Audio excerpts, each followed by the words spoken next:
I never thought I'd hear from her again. For years, my mother was just a ghost from my past, someone I pushed so far out of my life that I barely thought about her.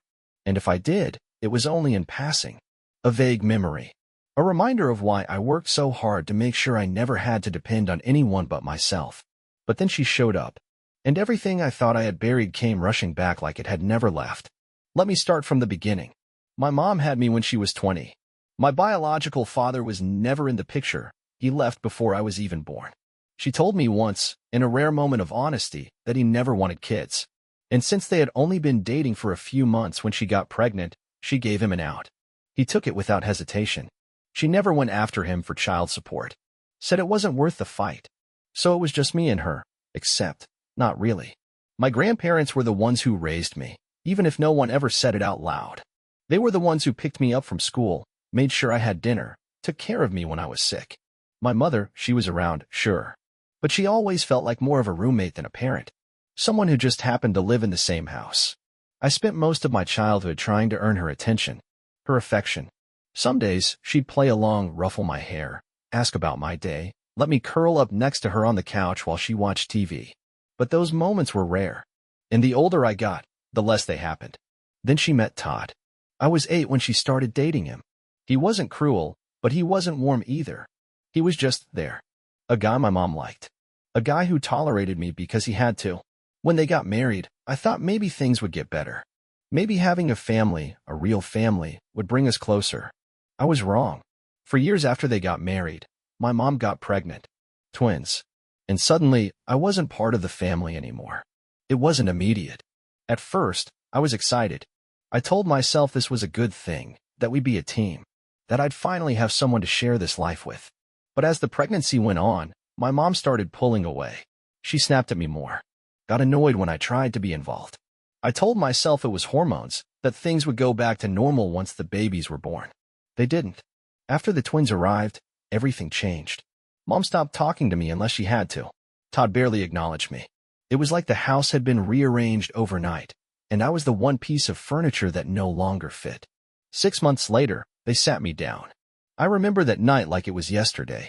The way my mom folded her hands neatly on the table, like she was trying to make this seem reasonable. The way Todd exhaled heavily, rubbing his temples like this was hard for him. We've been thinking about the future, Mom started. About what's best for everyone. I knew what was coming before she even said it. Todd sighed. Alex, things are tight. The twins, they need a lot of care. Diapers, formula, doctor visits. I swallowed. I can get a job. Help out. Mom shook her head. That's not the point. We have to prioritize the babies. She said it so casually. Like it was obvious. Like it wasn't a gut punch. She didn't say it outright, but the message was clear. They deserve stability. You don't. I didn't argue. I didn't beg. I just left. I went to my grandparents' house that night and never looked back. I finished high school while working part-time, took out loans for college, and built my life from scratch.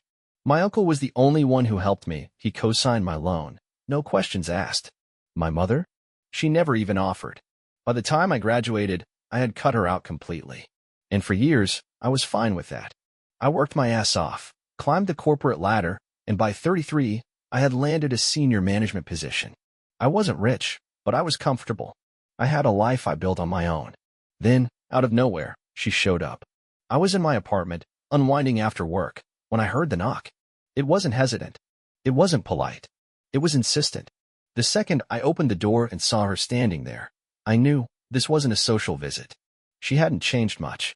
A little older, maybe, but the same sharp eyes, the same expression she used to wear when she was about to tell me something I wouldn't like. Beside her, Todd stood awkwardly, shifting his weight from foot to foot. I didn't invite them in. I didn't even greet them. I just stared. Mom broke the silence first. Alex, she said, smiling like we were old friends. It's so good to see you. I leaned against the doorframe. What do you want? She sighed, as if I was the one being difficult. Can we come in? I should have said no.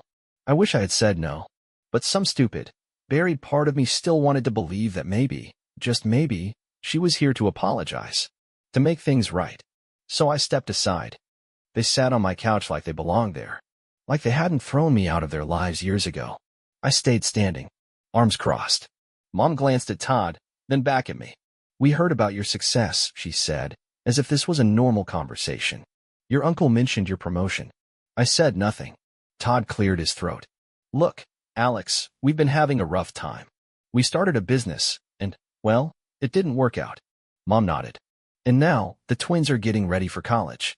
There it was. I almost laughed. Almost. Instead, I shook my head, a bitter smile curling my lips. You have got to be kidding me. Mom had the audacity to look offended. Alex, they're your siblings. Siblings. I repeated, voice flat. You mean the kids you replaced me with? The ones you kicked me out for? Those siblings. Her mouth tightened. We didn't. Yeah, you did, I cut in. And now you want me to pay for them? Are you serious? Todd tried to play peacemaker. Look, we just thought. I held up a hand. No. Mom's face hardened. After everything I did for you. I laughed. A sharp, cold sound. Everything you did for me? You mean the bare minimum? You kicked me out the second you had something better. And now you're here because you need money. She exhaled sharply. You're being unfair. No, I'm just done. I pointed to the door. Get out. For a second, she hesitated. But then, with a dramatic sigh, she stood up. You'll regret this, she muttered. I met her gaze. No, I said quietly. I regret ever thinking you might have changed. And with that, I shut the door in her face. I exhaled, feeling lighter than I had in years. But it wasn't over. Because 3 days later, she showed up at my job. I should have known she wouldn't give up that easily. 3 days. That's all the peace I got before she found another way to wedge herself back into my life. It was a normal afternoon at work. I was in the middle of reviewing reports when my phone buzzed. At first, I ignored it, assuming it was just another email notification.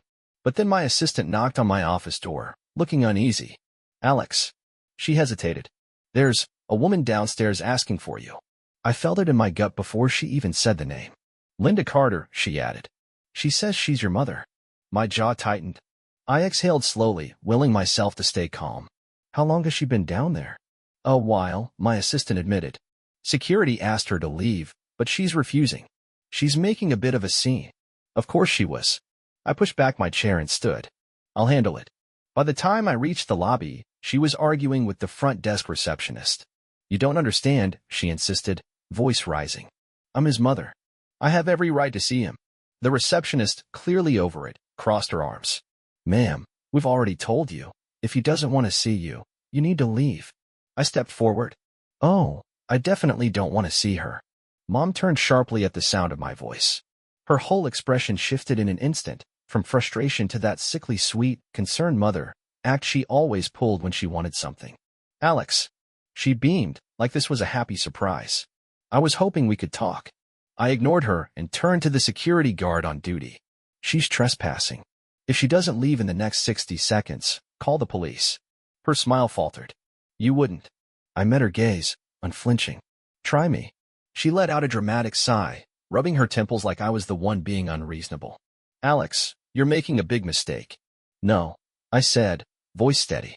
The mistake was letting you back into my apartment the other night. This is me fixing it.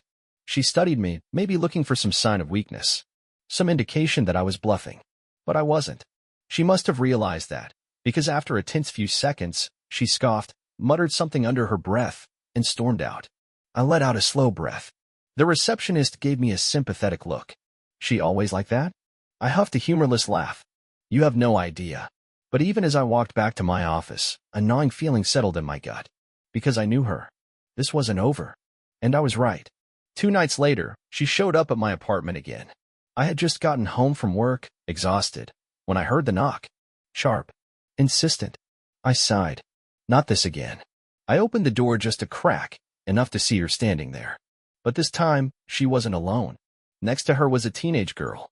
For a moment, my brain couldn't process it. Then it hit me like a freight train. Emma. One of the twins. I stared at her, stunned.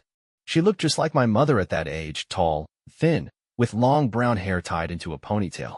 But unlike Mom, she wasn't looking at me with confidence or entitlement. She looked terrified. My stomach twisted. I turned back to Mom. What the hell is this? She smiled like this was some kind of family reunion. I just thought you'd like to meet your sister. I ignored her and focused on Emma. Did she drag you here? Emma hesitated. Then, so quietly I almost didn't hear it, she whispered. Yes. Mom's face hardened. Emma. I exhaled sharply and turned to the security guard stationed in the lobby. Greg, I got this. He nodded and went back to his desk, though I could tell he was keeping an eye on the situation. I turned back to Mom. You need to leave.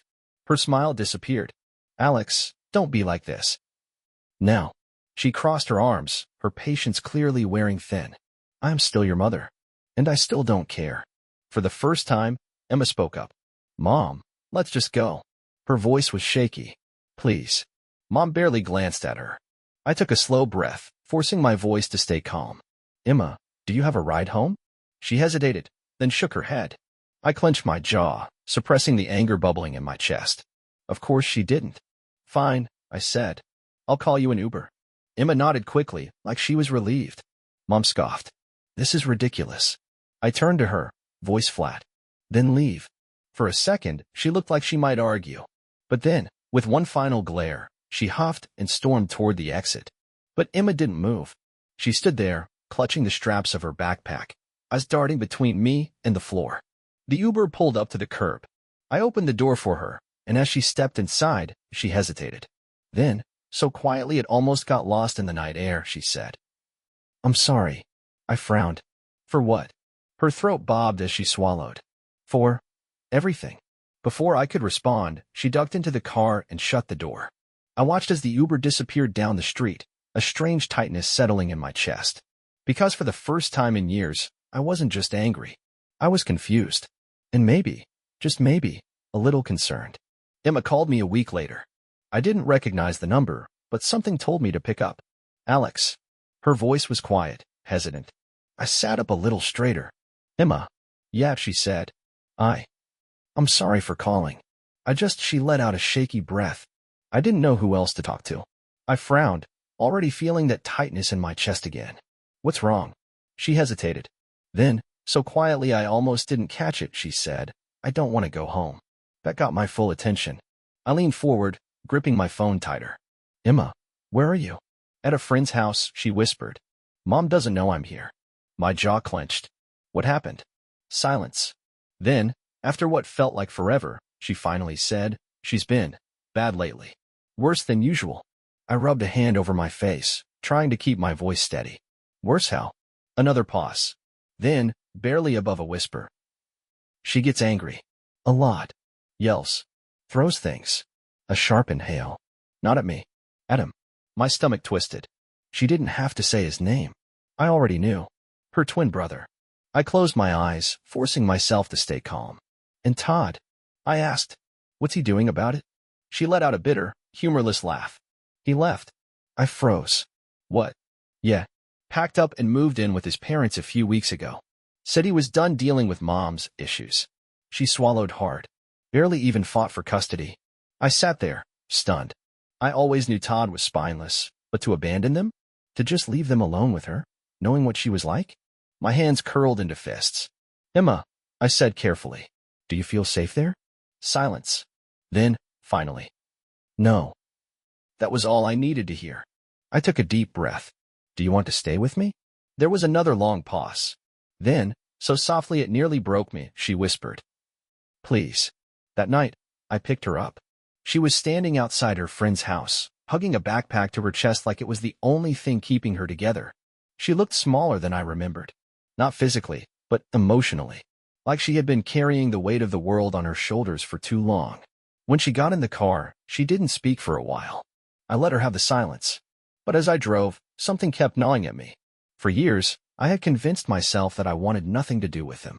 That I didn't care what happened to my mother, Todd, or the kids they replaced me with. But Emma wasn't my mother. She wasn't Todd. She was just a kid who had been dealt a shitty hand. And now she was sitting in my car, staring out the window like she didn't even know what hope felt like anymore. I cleared my throat. You don't have to be afraid anymore, I said. You can stay as long as you need. She didn't say anything right away. But after a moment, she let out a breath, one of those deep, shaky exhales that sounded like she had been holding it in for years. And when we pulled up to my apartment, she finally whispered, Thank you. I nodded. Yeah, I said quietly. Welcome home. The first few days with Emma were quiet. She barely spoke. barely made a sound. If I didn't see her sitting at my kitchen table or curled up on the couch with a blanket, I might have forgotten she was even there. She moved carefully, like she didn't want to take up space. Like she thought any moment I'd tell her to leave. I didn't push. I just let her be. The only time she really talked was when I asked her what she wanted for dinner. And even then, her answers were short. Whatever's fine. I'm not picky. I'm not that hungry. I could tell she wasn't used to anyone caring about what she wanted. It pissed me off more than I expected. One night, after 3 days of this quiet routine, I walked into the living room to find her sitting cross-legged on the couch, staring at her phone. She looked tense, shoulders hunched, eyes flicking over the screen like she was reading something she didn't like. I sat down in the chair across from her. "Everything okay?" She hesitated. Then, slowly, she turned her phone around so I could see the screen. It was a text message. "MOM, you had no right to leave. MOM, do you have any idea what you've done? MOM, I hope you're happy, Emma. You've ruined everything." I exhaled sharply, rubbing a hand down my face. Jesus. Emma swallowed, locking her phone and setting it down beside her. She keeps texting me, guilt-tripping me, saying I've abandoned her. I clenched my jaw. "You don't owe her anything." Emma let out a small, bitter laugh. "That's what I keep telling myself. But it's hard, you know? She's my mom." And part of me still, she cut herself off, shaking her head. "Still hope she'll change?" I guessed. She didn't answer. She didn't have to. I sighed. "Yeah, I know what that feels like." She looked up at me then, eyes searching mine like she wanted to believe me. I leaned forward, resting my arms on my knees. "Listen, you don't have to talk to her. Not if you don't want to. She lost the right to demand anything from you the second she put you in danger." Emma fiddled with the sleeve of her hoodie, silent for a long moment. Then, finally, she whispered, "I don't want to go back." I nodded. "Then you won't." She exhaled, and for the first time since she got here, I saw something shift in her expression. Like she was finally letting herself believe she was safe. We didn't talk much after that. But when I got up to head to bed, I heard her murmur, "Good night, Alex." It was the first time she had said my name since she arrived. And somehow, it felt like a win. But the peace didn't last. Because the next day, my mother showed up. Again. Only this time, she wasn't alone. It happened the next evening. Emma and I had just finished eating dinner. Well, I had eaten. She mostly pushed her food around her plate, lost in thought. I didn't push her to talk. I figured she'd open up when she was ready. Then came the knock. Sharp. Insistent. Emma froze, fork hovering midair. Her eyes flicked to the door, then to me, panic creeping into her expression. I already knew who it was. I stood slowly, setting my glass down with a little too much force before making my way to the door. I didn't open it right away. Just stood there, hand on the knob, taking a steadying breath. Then I cracked it open. And there she was. My mother.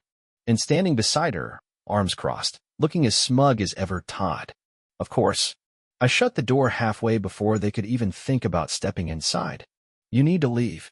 Mom exhaled sharply, like she was dealing with an unruly child. "Alex, let's not be dramatic." "Dramatic?" I repeated, letting out a sharp, humorless laugh. "You've shown up at my job, harassed security, dragged Emma to my building, and now you're at my home. How is that not dramatic?" She ignored me, tilting her head slightly. "Where is she?" My grip on the door tightened. Todd sighed like this whole situation was exhausting for him. "Alex, we just want to talk to her." I narrowed my eyes. "Yeah? Just like you. Just wanted to talk to me when you kicked me out at 16. His jaw clenched, but he said nothing. I scoffed. "That's what I thought." Mom took a step closer, lowering her voice like she thought I'd be more receptive to her bullshit if she whispered. "Sweetheart, I know you think you're helping, but you don't understand. Emma belongs at home. With her family." Something inside me snapped. I let out a slow breath and looked her dead in the eye. "You don't get to use that word." Her brows furrowed. "What?" "Family," I said, my voice eerily calm. "You don't get to say that like it still means something. Like you didn't throw me away the second you had a better option." She blinked, stunned into silence. Todd stepped in, trying to regain control. "Look, man, we get it. You're pissed. But you don't understand how hard it's been for your mother." I turned to him, expression blank. "Todd, when's the last time you even saw your kids?" That shut him up real quick. I huffed. "Yeah, that's what I thought." Then, before they could say anything else, I turned my head slightly toward the living room. "Emma." A pause. Then, softly, "Yeah?" I didn't take my eyes off my mother. Do you want to talk to them? Silence. Then, so quietly I barely heard it. No. I nodded. You heard her. Now leave. Mom's expression cracked. Alex, if you don't leave in the next 10 seconds, I'm calling the police. Todd's face twisted. Are you serious? Dead serious. I started to close the door, but before it could fully shut, Mom snapped. This isn't over. I met her eyes one last time. Yeah, I said quietly. It is. Then I shut the door in her face. Locked it. Turned around. Emma stood in the hallway, looking small, her arms wrapped around herself. She swallowed hard. She's not going to stop, is she? I ran a hand through my hair. She'll try. A pause. Then, so quietly it almost broke me, she whispered. I'm scared. I exhaled and walked over, placing a careful hand on her shoulder. You don't have to be. You're safe here. She looked up at me, eyes searching mine like she wanted to believe it. I nodded, firm. I promise. And for the first time since she got here, she actually looked like she believed me. Maybe, just maybe, we'd be okay.